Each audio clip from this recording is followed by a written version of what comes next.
우리 사랑하는 모든 성도들이 오늘도 주님의 손 꼭 붙들고 승리하는 하루 되시기를 주님의 이름으로 축원합니다.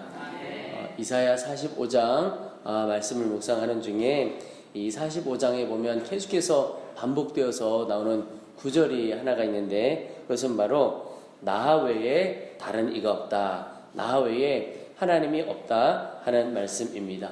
여러분, 이 말씀의 분명한 의미는 우리의 도움이시고 우리가 의지할 분은 오직 하나님 그분밖에 없다. 그분은 누구시냐? 온 천지를 창조하신 하나님이시고 또 우리를 지으신 분이시다라고 하는 겁니다. 그래서 여러분, 오늘도 우리의 창조자 되시고 온 우주의 창조자 되시고, 그래서 오직 의지할 만한 대상이 되시고 정말 우리의 도움이 되시는 여호와 하나님, 그분을 의지하며 나아가게 되기를 축복합니다. 그리고 또한 우리의 도움이시고 의지할 분은 하나님 한 분밖에 없다, 이것이 우리의 고백이 되어지기를 소망합니다. 믿음으로 고백할 뿐만 아니라 실제로 체험하여 또한 이것이 우리의 간증과 고백이 될 수 있기를 원합니다. 신앙적으로 방황하는 일이 있습니다. 영적인 방황할 수 있죠. 그런데 그 영적인 방황은 하나님을 믿음으로 고백하고 실제로 체험하지 못해서 일어나는 일입니다. 실제로 하나님을 깊이 체험하게 되면 나의 삶이 하나님께 맡겨지게 됩니다. 여러분, 우리가 주님께 우리의 삶을 다 맡겨야 된다 이야기를 다 듣지요. 그런데 맡기려고 애쓰는 단계가 있습니다. 그렇게 맡기려고 해도 잘 안 되는 거, 이렇게 몸부림치는 단계가 있는데, 그런데 어느 단계에서는 맡겨지는 단계가 있습니다. 맡기려고 몸부림치지 않아도 그냥 맡겨지는 겁니다. 이것은 염려와 걱정 이런 것들과 함께 생각해 보아도 됩니다. 걱정하고 염려하지 않으려고 애쓰는 단계가 있죠. 그런데 그 단계를 넘어서서 염려와 걱정이 내게서 떠나가는 단계가 있습니다. 잠깐 찾아올 수 있는데 그 찾아온 염려와 걱정이 내 마음속에 자리 잡고 있는 것이 아니라 잠깐 왔다가 그냥 떠나가는 그런 단계가 있습니다. 주님께 맡겨지고 염려와 걱정이 떠나가는 그런 단계가 오게 되죠. 우리 사랑하는 모든 성도들 안에 이 단계의 믿음이 있게 되기를 축복합니다. 주 외에 다른 분이 없다, 이 고백에 정말 놀라운 고백이죠. 그런데 이 고백은 우리의 고백이어야 할 뿐만 아니라 우리가 정말 소망하는 것은 우리 주님을 믿는 성도들을 보는 이들, 특별히 주님을 알지 못하는 이들에게서도 이 고백이 나와야 한다는 것입니다.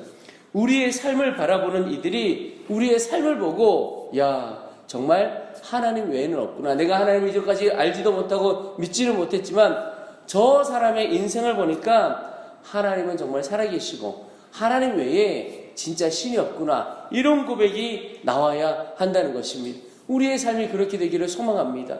교회도 마찬가지죠. 우리 교회, 그저 저 교회 모였구나, 이것이 아니고 교회가 세워져 가는 것을 보고 교회가 행하는 일들을 보고, 하나님이 살아계시고 하나님 외에는 정말 신이 없고 믿을 분은 하나님이시구나, 이 고백이 이 지역 가운데 교회 주변에서 나와야 정상이라고 하는 것입니다. 그 은혜가 우리 가운데 있기를 기도합니다. 오늘 14절 말씀에 여호와께서 이같이 말씀하시되 애굽의 소득과 구스가 무역한 곳과 스바의 장대한 남자들이 내게로 건너와서 내게 속할 것이요 그들이 너를 따를 것이라. 사슬에 매어 건너와서 내게 굴복하고 간구하기를 하나님이 과연 내게 계시고 그 외에는 다른 신이 없다 하리라 하시니라. 오늘 이 말씀은 기본적으로 보면 이사야 45장을 통해서 보면 고레스 왕에게 하신 말씀이기도 하고, 또 어떻게 보면 이스라엘 백성들을 향하여 주시는 말씀 같기도 합니다. 근데 중요한 것은 마지막 부분에 애굽의 사람들, 구스의 사람들, 스바의 장대한 남자들, 이런 사람들이 와서 하나님이 과연 내게 계시고 그 외에 다른 신이 없다 하리라, 이렇게 고백하게 된다는 것입니다. 여러분, 주님을 알지 못하는 이들이 고레스 왕을 보거나 또는 이스라엘 백성들의 삶을 보고 이렇게 고백하게 되는 것, 얼마나 놀라운 일인지 모릅니다. 우리가 다니엘서를 읽다 보면 다니엘을 향하여서도 느부갓네살 왕이, 이방 왕이죠, 그 왕이 네가 믿는 하나님이 진짜다, 그 하나님 외에 진짜 신이 없구나, 이런 고백을 이방 왕의 입술을 통해서 하게 나오게 된 것이죠. 여러분, 우리 교회가 정말 그런 교회, 우리 성도들이 정말 그런 고백을 이끌어내는 교회와 성도들 되기를 소망합니다. 여러분, 그러려면 먼저 하나님과 온전히 우리가 연합해야 합니다. 우리 교회가 주님과 연합하고 또 우리 성도들 한 사람 한 사람이 하나님과 온전히 연합해야 하는 겁니다. 여러분, 연합한다는 것이 무엇입니까? 그 말은 여러 의미가 있을 수 있겠지만 그 중에 하나가 하나님과 연합한 자는 하나님의 뜻대로 살고 하나님의 이끄심을 따라 사는 겁니다. 그게 연합한 거죠. 연합된 자가 나는 내 마음대로 하나님은 하나님의 뜻대로, 이건 연합이라고 말할 수 없습니다.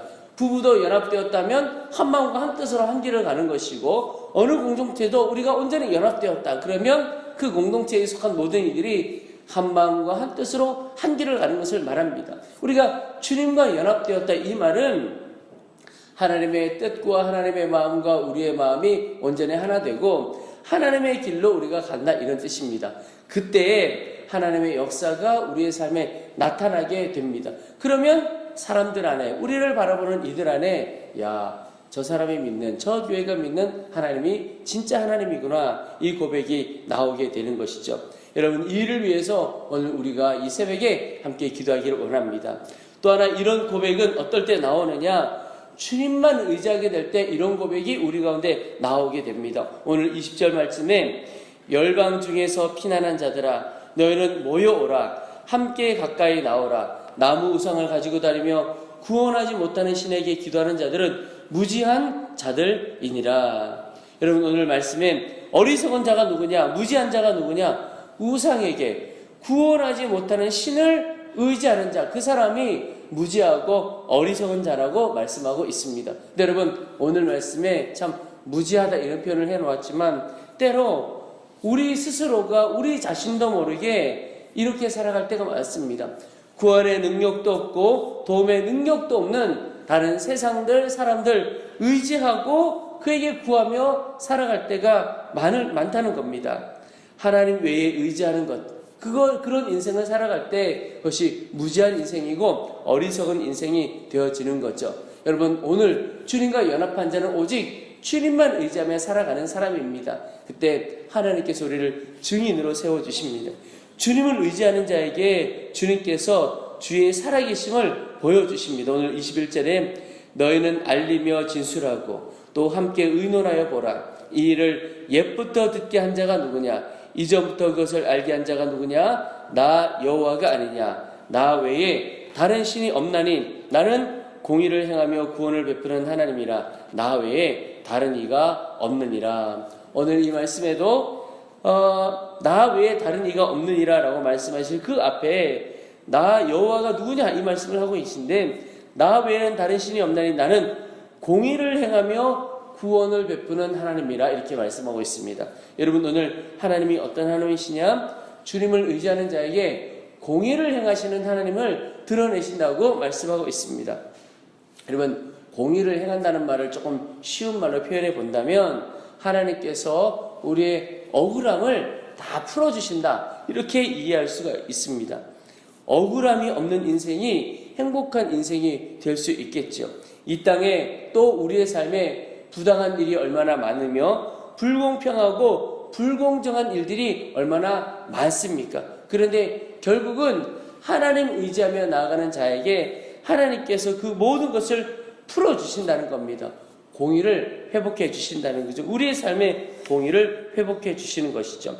나라와 사회도 마찬가지라고 생각이 됩니다. 이 땅에 수없이 많은 부당함이 있고 불공정함이 있고 불공평함이 있죠. 그런데 이 나라가 하나님만 의지하는 나라가 될 때 주님께서 이 나라를 공의롭게 회복시켜 주시고 바꾸어 주신다는 겁니다. 그러면 누구 하나 불평하고 원망할 일이 없게 되는 것이죠. 여러분, 우리의 모든 억울함 주님이 풀어주십니다. 주님께서 공의의 하나님이 되셔서 우리 인생 가운데 역사하시도록 오직 주님만 의지하게 되기를 소망합니다. 또 하나, 하나님께서 구원을 베푸는 하나님이라고 오늘 말씀하고 있습니다. 여러분, 구원이 무슨 뜻입니까? 건져주신다, 이런 뜻이죠. 모든 우리의 삶의 어려움에서, 사망 권세에서, 고난과 고통에서 우리를 구원하여 주시고 건져주시는 분이 우리 하나님이십니다. 먼저는 영적으로 보면 사망 권세에서, 사망에서 우리를 건져서 생명의 길로 인도해 주시는 분이 우리 하나님이십니다. 그 구원의 하나님이십니다. 그러나 또 하나, 단순히 우리가 죽어서 하나님의 나라를 가는 그 구원만 약속해 주신 분이 아니라 이 땅에서 살아가는 우리의 삶 가운데 겪게 되는 모든 고통과 고난에서도 건져주시는 구원의 주님이 바로 우리의 주님이십니다. 주님은 하나님의 나라 영원한 생명만 약속해 주신 것뿐만 아니라 이 땅에서 살아가는 중에도 우리 사랑하는 성도들이, 주님을 의지하고 살아가는 성도들이 힘있고 능력있게 살아가도록 우리를 붙들어 주시는 것입니다. 그래서 우리가 의지하는 주님 외에 없다고 고백하게 되는 것이죠. 여러분, 주님을 의지하는 자에게 주님께서 역사해 주십니다. 그의 삶의 모든 억울함을 풀어주시고 이 땅 가운데서 살 때도 고난과 고통 이겨갈 힘을 주시고 결국 그곳에서 건져 주시는 겁니다. 오늘 25절에 이스라엘 자손은 다 여호와로 말미암아 의롭다함을 얻고 자랑하리라 하느니라. 아멘. 여러분, 저는 이 말씀이 꼭 오늘 우리에게 주신 말씀이라고 믿습니다. 이스라엘 자손은 다 여호와로 말미암아 의롭다함을 얻고 자랑하리라. 여기 이스라엘 자손이라는 말 대신에 내 이름을 넣어보고 우리의 가정을 넣어보면 되겠습니다. 우리는 다 여호와로 말미암아 의롭다함을 얻고 자랑하리라. 여러분, 우리가 연약하고 부족하고 힘이 없어도 어떻게 자랑할 수가 있고 어떻게 우리의 삶에 하나님의 역사가 일어날 수 있겠습니까? 여호와로 말미암아 여호와 하나님만이 우리 인생을 새롭게 하시고 강하게 하시는 분이십니다. 여러분, 오늘 여호와로 말미암아 이 말씀을 붙들고, 그렇구나, 오직 의지하고 붙들 분은 하나님 한 분이시구나, 그분을 의지하고 나아갈 때 그 여호와로 말미암아 우리의 삶이 새로워지고 강하고 힘있게 되어지는구나, 이 사실을 꼭 붙들고 주님 오직 여호와 하나님만을 붙들고 나아가기를 소망합니다. 이렇게 기도하는 귀한 하루 되시기를 주님의 이름으로 축원합니다. 우리 이제 말씀을 붙들고 기도하겠습니다. 하나님, 오늘 하루 또 우리 일평생 이제는 온전히 주님과 온전히 연합한 자가 되어지도록 도와주시옵소서. 주님의 뜻과 연합하게 하시고 주님의 마음과 연합하게 하시고 주님 기뻐하시는 대로 주님의 뜻대로 살아가는 자가 되어지도록 도와주옵소서 기도하겠습니다. 또 하나, 하나님, 공의를 행하시고 구원을 행하시는 그 주님만 의지하는 삶을 살도록 도와주옵소서. 그래서 여호와로 말미암아 의롭다함을 얻고 여호와로 말미암아 자랑하는 놀라운 삶을 살도록 도와주옵소서. 우리 주의 이름을 한번 부르고 간절한 마음으로 함께 기도하겠습니다. 주여.